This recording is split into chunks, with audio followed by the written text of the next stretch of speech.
Well, hello and welcome to Transformative Nursing in the NICU second edition. My name is Mary Coughlin. I am the president and founder of Caring Essentials Collaborative. I'm a neonatal nurse practitioner by training, and our mission at Caring Essentials is about transforming the heart and soul of healthcare around the world, one moment at a time. This is chapter 3 in the series of talking about my third book, which is the second edition of Transformative Nursing in the NICU. This felt like a safe way of kind of dipping my toe into the YouTube world and presenting and disseminating the content that I've curated over my trauma-informed professional career so far. Okay, so Chapter 3 builds off of the first two chapters, and it's within this section 1 larger heading where I'm talking about quality healthcare as a global initiative. Chapter 1, we introduced what is healthcare quality. In the chapter 2, I talked about the neuroscientific consequences of NICU trauma, and that segues into today's discussion about the value proposition of trauma-informed care. And I came across this paper that really prompted me to think about including this information in this second edition. It was written by Coughlin and published in 2016, and it was talking about the value proposition in neonatology.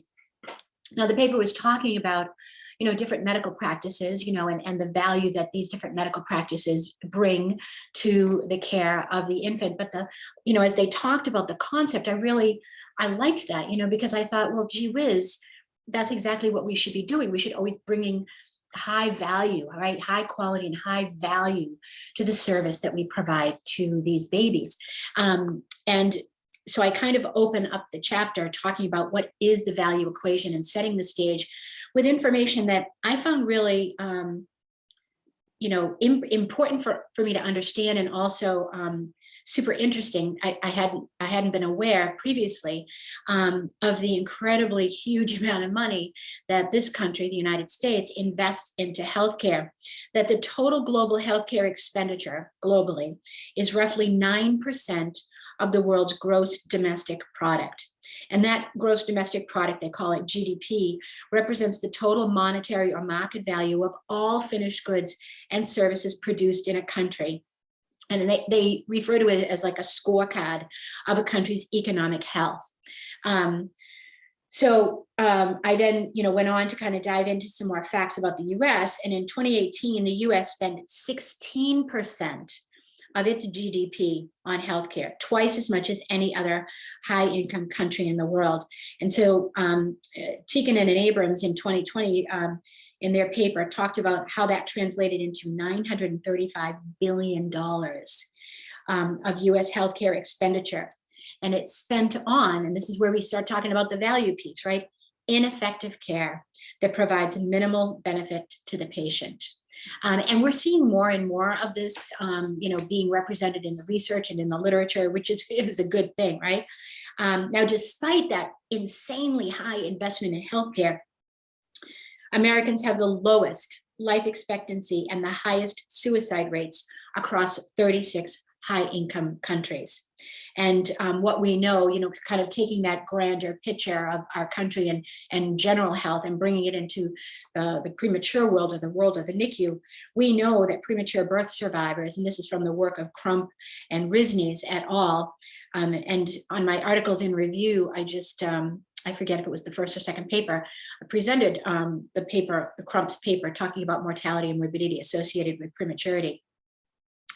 And we know that these individuals definitely have a shortened life expectancy, and they have a high suicide rate. And I'll get into a little more details around that into the chapter. Kind of the standard stuff that we're already familiar with, right? That, gestational age is inversely correlated with all causes of death between the ages of 0 and 45 years of age in men and women. And this is from the Crump paper, looking at cardiovascular, respiratory, endocrine, neurological, cancer, and external causes. And I was intrigued by this concept of external causes. I had never heard that before. External causes are defined as accidents or violence, suicide, substance abuse / overdoses. And these are responsible, what I just listed there, for the majority of deaths among preterm birth survivors.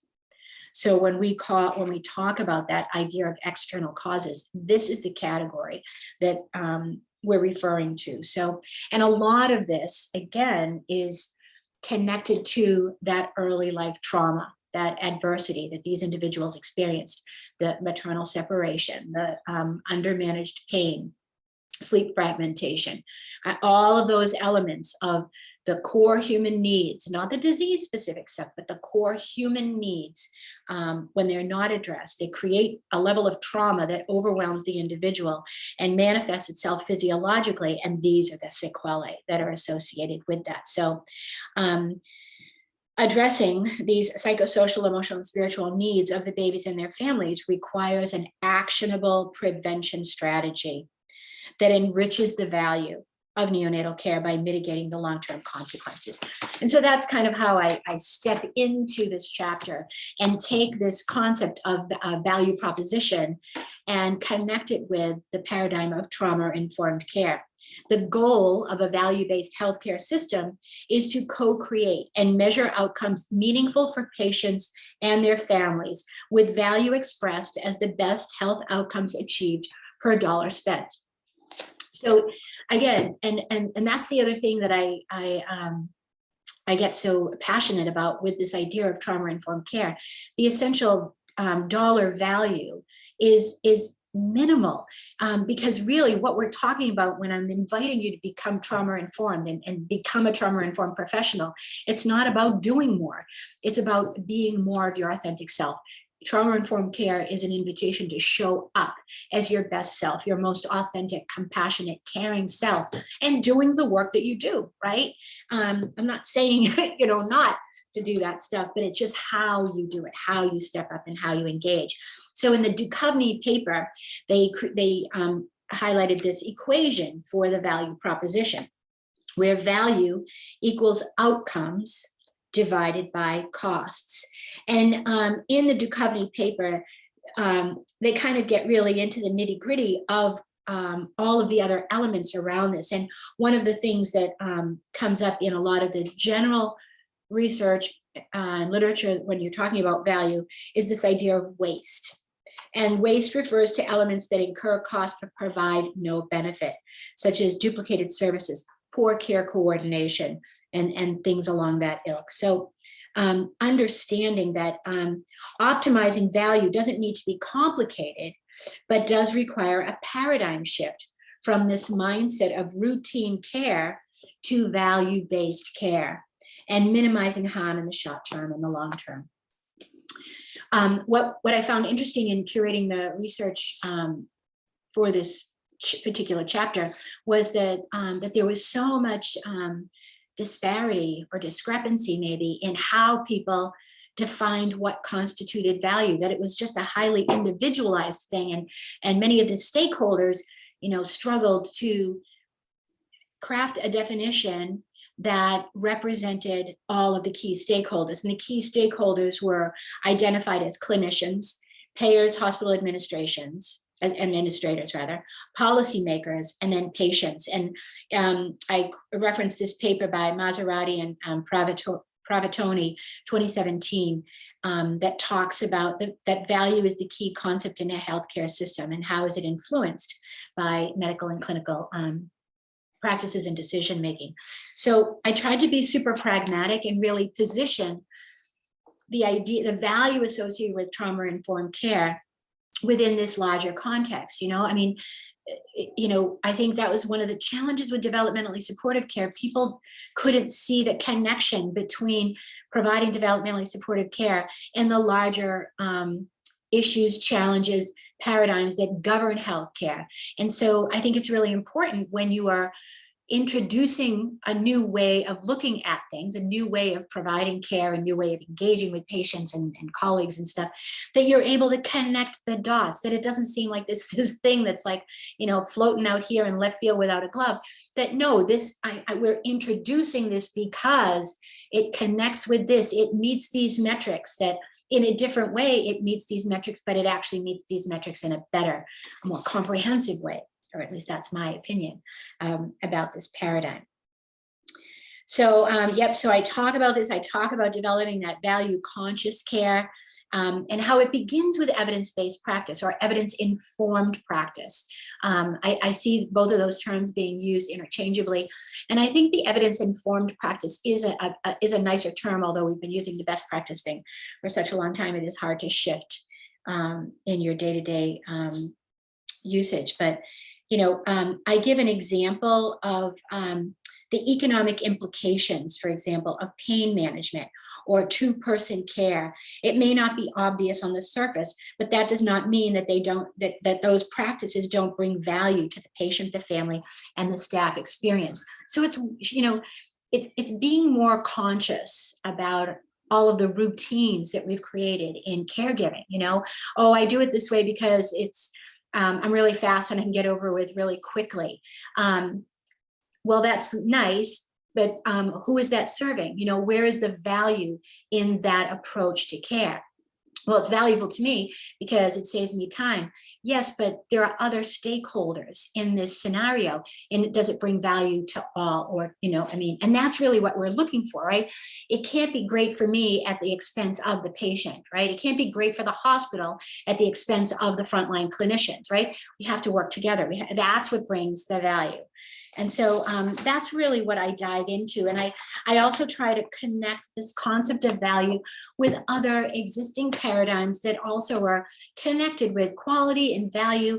I talk about the triple aim and the quadruple aim from the Institute for Healthcare Improvement, because again, that's really about raising quality, raising value, particularly, in the triple/quadruple aim.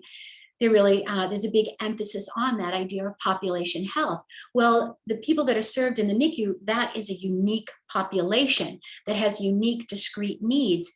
And there are extreme costs associated with serving that vulnerable population. And there's a lot of waste in that system. So how do we re-examine how we provide care, what choices we use? I think about reflux, right? I haven't dove into the research on reflux, but last time I dipped my toe in that pond, it was 6 of one, half a dozen of another, these different strategies that really didn't merit application in clinical practice. At least from a evidence or research perspective, and yet people continue to use these medications, and there's a cost associated with it. And the trade-off is, it's a belief, right? You're creating these, fictional ideas in people's heads that really doesn't work. And so, re-examining that in an integrated, collaborative forum with your colleagues, interdisciplinary colleagues, and the family is really important to start weeding out what is valuable and what does not bring value.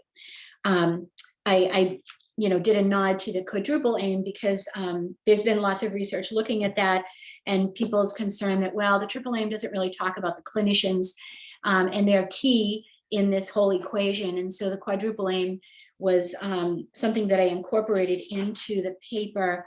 It was represented in a paper by Anandaraja et al., 2018, adopting the quadruple aim. And it was the University of Rochester's Medical Center experience. And it's about that joy in work, which is super, super important, right? You cannot give what you do not have. Promoting joy, promoting, self-efficacy and empowerment with clinicians is going to bring them to the top of their game, or closer to the top of their game. And then that's where they deliver their care from a better place. So that felt an important variable when we're talking about value.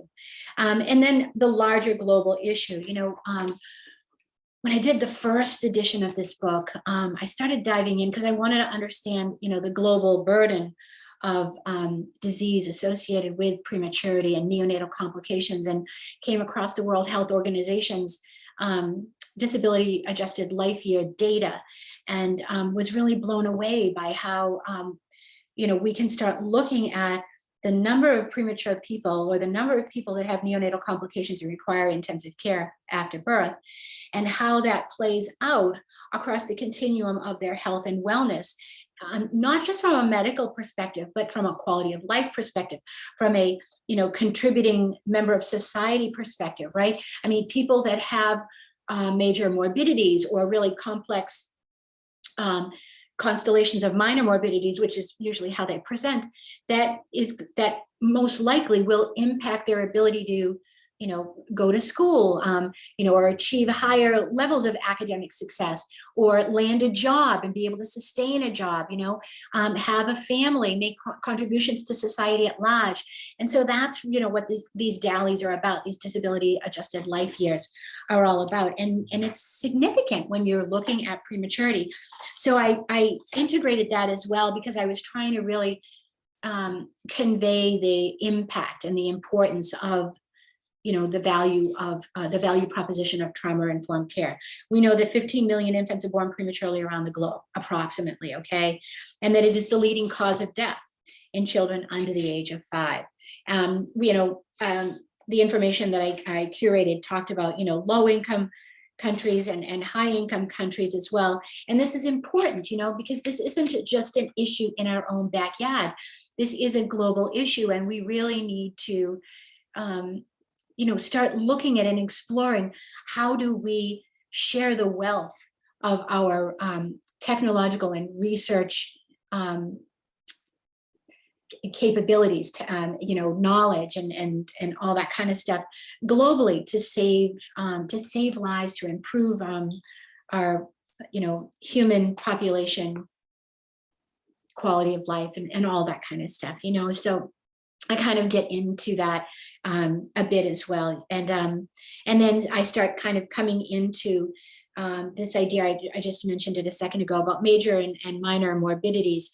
There is wide variation globally in neonatal morbidity. What we have noticed, though, is that we're starting to kind of like steady off with the major morbidities, but the minor morbidities continue to rise. And I actually have a table where I kind of list a variety of those minor morbidities that usually come in constellations and usually do have significant effects on the individual's quality of life, physically, socially, cognitively, emotionally, and even psychologically. We're talking about minor cognitive deficits, learning disabilities, executive dysfunction, motor delays, visual motor perceptual difficulties, attention deficit disorders, language delays, behavioral problems, cortical vision impairment, depression, anxiety, social difficulties, auditory dyssynchrony, autism spectrum. I think, at least when I was a clinician, I think it was the labeling, right? Minor morbidities, well, gee whiz, not such a big deal because you're alive, and I think that was the prevailing thought. You're alive, this is like so wicked awesome. And yes, being alive is really great, mostly if you get to like lead a life that's worth living, right? And that definition, what is a life worth living, is defined by the individual and the individuals who live that life and share that life. And so to dismiss minor morbidities or minimize the impact that they have on people's lives and people's quality of life is not cool. And so it's important that we understand this. And it's important that we understand, so how do these minor morbidities take shape, right? What's the pathogenesis of these minor morbidities? And when you start looking at the impact of toxic stress and traumatic stress in these, white matter area, gray matter areas in the subcortical regions of the brain, you start to realize, oh, gee willikers, look at this, this is, associated with this type of outcome. You start being able to make those connections and realize that, gee whiz, it's really important that I consistently manage the fear and terror of this individual and cultivate a sense of belonging and resilience, so that they don't, their odds are less likely then to evolve down this pathway, this developmental pathway that's going to incur all of these minor morbidities.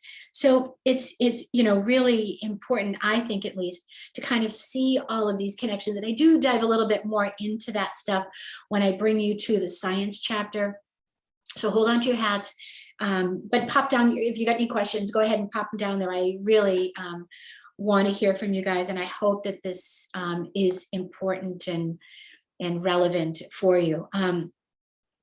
I talk here about reducing the burden of these minor morbidities and possibly influencing the evolution of many of the major morbidities by mediated by inflammation, requires attention to managing infants' experience of toxic stress and pain. And there's lots of folks that have published research that validates that statement, right? Coughlin et al. 2020, Patra et al. 2017, Weber and Harrison, I love their work, 2019. We know that high circulating levels of inflammatory mediators are linked to an increased risk for adult chronic diseases. So, you know, again, putting these things together, informing me as that frontline clinician to understand why this is so important, and that it's not about flipping and stripping and getting really done quickly. It's really about being sensitive to what the experience of care is for this individual, and that brings the value. And that's what I'm really trying to get at. But I want to, you know, when I was building this chapter, I just wanted to really be super thoughtful about, you know, not just saying trauma-informed care is high value and you just need to do it. And I want you, that's the takeaway, but I wanted you to understand that I'm building that statement on this foundation of evidence that has been put forth over several years now that really informs us and needs to be at the forefront of the knowledge base, the empirical knowledge base of frontline clinicians across all disciplines. Weber and Harrison, their paper that talks about buffering early life toxic stress, reduces the burden of disease associated with the NICU experience. And again, you know, grounded in all of the curated research that they represent in their paper. And then there were a couple of really cool papers that I like that focused just on skin to skin care and breastfeeding from a value perspective, you know, from that cost perspective, and looking at, you know, a longer term savings from health and wellness. Like, you know, for example, I'm going wild rogue here, but you know, the more we can support breastfeeding during the early stages, we can actually reduce a lot of those early childhood infections and ear infections, and, you know, and better nutrition and all that kind of stuff. So Lawson et al. 2015 and Stube et al. In 2017 both did some really good work looking at the importance of skin to skin care and breastfeeding, decreasing subsequent rehospitalizations and the cost savings associated with that. So again, you know, isn't that cool, right? I mean, don't you think insurers should know that, hospital administrators should know that, and really get in on supporting the skin to skin and breastfeeding. And breastfeeding is not the same as, you know, human milk diets, you know, and I know that it's a complex situation, but, you know, the gold standard is, you know, direct breastfeeding. And we know that there's great research out there that tells us this is very, very possible beginning at very early gestations, those pre-feeding behaviors that we set these children up for. So again, just emphasizing the value of these trauma-informed developmentally supportive care practices bring an economic impact to the patient's hospital experience, in addition to the physical, social, psychological, emotional, even spiritual benefits of approaching care that way. So then I start to kind of, like, you know, narrow it down now, and I say the value proposition is one of my last categories in this chapter. And basically, the degree to which every aspect of the NICU experience prompts a stress response is the degree to which the value of service can be improved by mitigating and managing the traumatic stress. And so this is where I kind of share some of the papers that were really talking about the role of oxytocin and the oxytocin system. Oxytocin is the antithetical neuropeptide to cortisol. So if we can engage with activities that promote oxytocin release, then we can actually cultivate resilience. And let me just see who the authors were. I think it was Weber. Weber et al. 2018 put together this really cool list of nursing diagnoses and interventions related to oxytocin processes. And so again, you know, like tactical things that we can do, evidence-informed strategic interventions that we can offer babies consistently and reliably, because that's the other piece of this, right? Creating that sense of trust pivots off of the level of consistency in which we do it. That's how you create secure attachments versus insecure attachments, right? It's that consistency that underpins trust. And so really great interventions here that I definitely recommend you check out their paper as well if you get the chance to go through the chapter, if you get a chance to check out the book. And then just one other paper that I think you really will love here. And this was, is this a different paper? No, it's in the same paper. Yeah, it's the Weber paper. Love those guys. Where they do this nested hierarchies of the effects of oxytocin, and right down to the epigenetic level. So there's epigenetic, molecular, cellular, neural circuits, multi-organ systems, and then behavior. And I loved that as well, because it really helps me, as a seeker of knowledge that's evidence informed, clinician and educator. I really want to understand the impact. I want to understand how it affects, how these strategies that activate oxytocin are really going to impact this individual in meaningful ways. It's not just, oh, it's a nice thing to do. And not that you shouldn't do things that are nice to do. You should absolutely do things that are nice to do. But again, we're critical thinkers, we're problem solvers, we're, scientists in our own right, really wanting to make sure that we understand what it is that is benefiting this patient. So that's really summarizes this particular chapter, the value proposition of trauma-informed care, and wraps up that first section in the book where I talk about quality healthcare as a global initiative. So again, I hope you find this interesting. My second section is when I introduce what the topics that I've delineated as the science and the soul of trauma-informed care. And there's lots of really good information in here. And as I had mentioned before, I'm probably going to break up these chapters over a couple of days, just because it's really intense, and I would just love to talk about a lot of the different subcategories in these chapters that I think you will find really interesting, like epigenetics and the neuroendocrine immune network, and energy costs and mitochondrial failure and that sort of thing. So there's just been some amazing research that really, again, continues to support the relevance of this paradigm in the care of critically ill and hospitalized, babies and young children and their families. So I hope you find this valuable. I thank you very much for your time, and that's it. I'll see you tomorrow when we start talking about chapter 4, the science of trauma-informed care. You take it easy. Bye.